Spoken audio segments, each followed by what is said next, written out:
Kuya, sino yung kausap mo? Mary Joy, mga pinsan natin. Si Mariel, tsaka si Oscar. Oscar, Mariel, pasok kayo. Nandun nga pala si Daddy, sa kubo. Puntahan nyo na lang. Casey, Mary Joy, magandang araw sa inyo. Ate, siguro, pera na naman kailangan niyan kay Daddy. Kaya mga nagpuntahan niyan dito. Ano pa nga ba? Pag naman pupunta yung mga pinsan natin na yan dito, pera lagi ang kailangan. O sige na, pairamin ko na kayo. Dami yung pang sinasabi. Ito, pasabi pala kay kuya, bayaran na niya ako pag nagkapera siya. Dahil ang dami na niyang utang sa akin eh. Sige po, Tito. Sasabihin ko po kay tatay. Maraming salamat po, Sige na.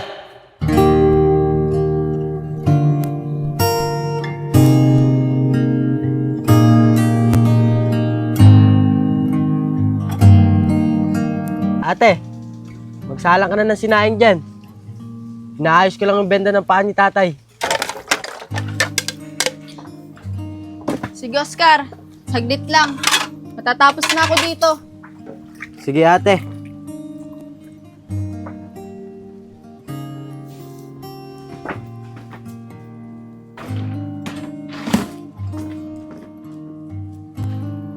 Oh, Oscar anak, tanda na. Masakit yan. Buday, grabe po ang maga. Oo nga eh. Tay, paano po ako makakapagsaing? Tignan mo po, Di na po ito kakasya sa atin. Wala na po itong isang gatang. Tsaka yung mga ulam po nating sardinas, ubos na rin po. Yan ako, sir. Dandanin mo. Ganun ba, Mariel? O sige, pumunta ka muna sa Tito Allen mo. Manghiram ka muna sa kanya kahit 1,000 lang. Bili mo ng bigas natin kahit 5 kilo. At yung matitira, pag-grocery mo na lang. Siya nga pala, Mariel. Kapag tinanong ako ng tito mo, sabihin mo, namamagayon pa ako. Hindi ako makapagbiyahe ng tricycle. Sige po, Tay. Pupunta po ako. O sige, Oscar, samahan mo muna yung ate mo. Baka ako mapapano yan eh. Sige po. Tara ate, samahan na kita. Sige na, mag-iingat kayo ha. Sige po tay.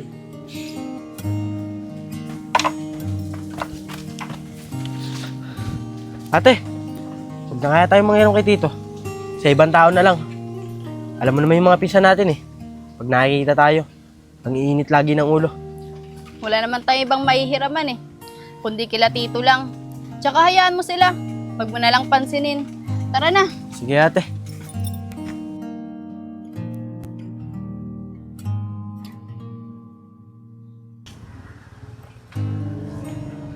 Ate, tingnan mo tong damit Ang ganda.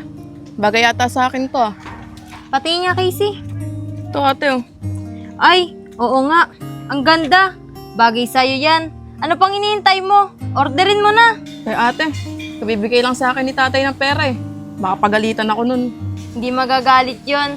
Alam mo naman si tatay, kapag may gusto tayong bilhin, binibili niya agad. Tignan mo nga tong relo ko. Nagustuhan ko, binili niya agad kahapon. Tama ka nga ate. Mabait naman si tatay eh. Tsaka sunod luho tayo sa kanya. Kaya orderin ko na to. Oh, tatawa-tawa na naman kayong dalawa. Casey, siguro may nagustuhan ka na naman, no? Kaya bibilin mo. Oo kuya, may nagustuhan kasi akong damit eh. Tingnan mo, ang ganda. Orderin ko to. Oh, damit na naman yan Di ba, madami ka ng damit doon sa cabinet mo. Halos di na nga magkasya eh. O orderin mo pa yan. Kuya, kahit naman pigilan natin tong si Casey, orderin na to, orderin niya pa rin yun. Alam mo naman yan makulit. O mga anak, naka-ready na ba kayo sa pupuntahan natin mamaya? Opo daddy, ready na po kami. Pero mamaya pa naman po yun eh. Sasabihin po sana ako.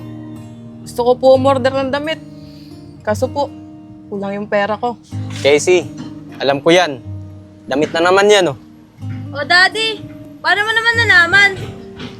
Puro naman damit binibilin yan Magkano bang kulang sa'yo? Daddy, kahit 1K lang po. Saglit lang. Ito, 1,000. O sa'yo, Apong. Mary Joy, siyempre mayroon ka rin. Para di kayo magkasilipan. O paano? Punta mo na ako saglit sa kubo. Maya-maya, mag-ready na kayo para alis na tayo. Ang bait talaga ni Daddy, no? Binigyan na naman niya tayo ng pera. Kaya nga, maswerte tayo at nagkaroon tayo ng magulang na ganyan. Casey, pati nga daw ulit ng i-orderin mo. Baka scam na naman yun eh. Kuya, hindi scam yan, oh. Ang ganda-ganda nga yan, oh.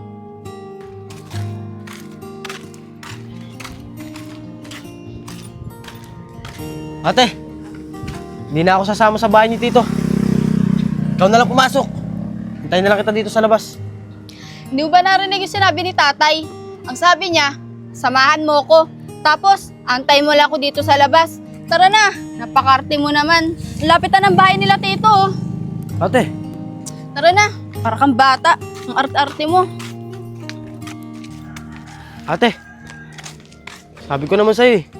Ayoko makita mga pagmumukha ng mga pinsan natin. Di ba? Sabi ko sa'yo kanina, hayaan mo lang sila. Tsaka si Titong kakausapin natin, hindi sila. Maganda nga to, Casey. Naalala ko, naka-order na ako dito. At sigurado ko, di naman scam to eh. Ay kuya, may nagdo-doorbell. Buksan mo nga, baka yung parcel ko na yun. Sige, Mary Joy. Oh, mga pinsan, kayo pala. Pero, anong ginagawa nyo dito? May kailangan ba kayo? Oo, Apong. Andiyan ba si Tito Allen? May sasabihin kasi ako eh. Kuya, sino yung kausap mo? Mary Joy, mga pinsan natin. Si Mariel, tsaka si Oscar. Oscar, Mariel, pasok kayo. Nandun nga pala si Daddy sa kubo. Puntahan nyo na lang. Casey, Mary Joy, magandang araw sa inyo. Ate, siguro, pera na naman kailangan niyang kay Daddy. Kaya mga nagpuntahan niyan dito. Eh ano pa nga ba? Pag naman pupunta yung mga pinsan natin na yan dito, pera lagi ang kailangan. Oo. Sige. Basta pupunta kami mamaya dyan. Siguraduhin mo, Tito. maganda dyan ha. Sige. Sige, basta pupunta kami dyan. Mariel, isturbo ka talaga. Alam mo may kausap ako. Ano naman ang kailangan nyo? Eh kasi Tito, si tatay po eh, inutusan po niya ako. Peram daw po kahit 1,000 lang. Wala po kasi kami pambili ng bigas eh, tsaka ulam. Ano Mariel? Manghihiram naman kayo? Alam nyo, ang dami nyo ng utang sa akin. Asan ba kasi si kuya? Ba't di siya pumunta rito? Eh Tito, namamaga po kasi yung pa ni tatay eh. Hindi nga po siya makapagbiyahe ng tricycle. Tsaka Tito, huwag ka po mag-alala. Kapag nagkapera kami, nabayaran po namin yung utang namin. Di pa naman po ganun kalakihan yung utang namin sa'yo. Casey, tignan mo to. Ganda, no? Ang ganda nga niyan, ah. Oy, mga pinsan. Ang gaganda nyo na. Ang laki na ng mga pinagbago nyo. Nakakaingit naman kayo. Oscar, kaya na naman siguro kayo nandito. Manghihirap na naman kayo ng pera kay Daddy, ano? Eh ano pa nga ba? Ganyan naman yung pakay ng mga yan eh. Manghiram kay Daddy, tapos hindi papalitan. Grabe naman kayo magsalita sa amin, mga pinsan. Baka nakakalimutan nyo. Magkakamag-anak tayo dito. Kaya pwede ba? Huwag nyo kayo pagsalita ng masasakit. Oscar, huwag mo pagsalita yung dalawang pinsan. Mas matanda pa rin sila sa'yo. Kaya respeto mo sila. O sige na, pairamin ko na kayo. Dami yung pag sinasabi. Ito, pasabi pala kay kuya, bayaran na niya ako pag nagkapera siya. Dahil ang dami na niyang utang sa akin eh. Sige po Tito, sasabihin ko po kay tatay. Maraming salamat po ah. Teka lang, Oscar. Bakit parang ikaw pa yung galit? Kayo na nga itong nangungutang eh. Ganun naman yung mga yan eh. Pag sinasabi natin yung totoo, tayo pa yung nagiging masama sa kanila. Oscar, tara na. Nakausap ko na si Tito. Sige ate, tara na. O paano mga pinsan? Mauna na kami ah. Maraming salamat.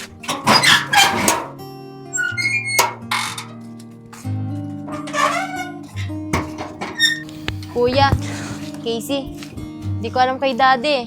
Bakit niya pinapamiya sa yung dalawang yun? Mga anak, tara na. Di ba sabi ko sa inyo, may pupuntahan tayo.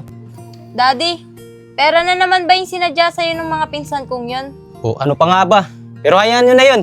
Magbabayad din naman sila. Tara na.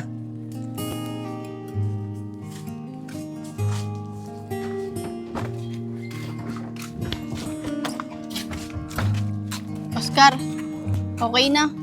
Nakausap ko na si Tito. Nakahiram na ako ng 1,000. May pambili na tayo ng pagkain. Ate, kaya ayaw kong pupunta dito eh. Nakakairam nga tayo. Pero kung ano-ano naman pinagsasasabi. O siya, Oscar, sige na. Mauna ka na. Bibili pa ako ng pagkain. Sige ate, mag-iingat ka.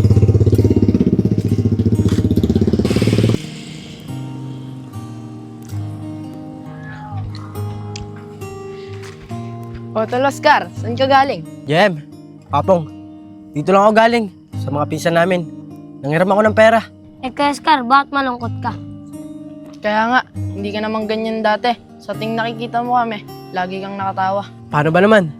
Kung ano-anong pinagsasabi ng mga pinsan namin. O JM, Papong, dito na ako. Sige, kaya Scar. Punta muna kaming court ni JM. Sige,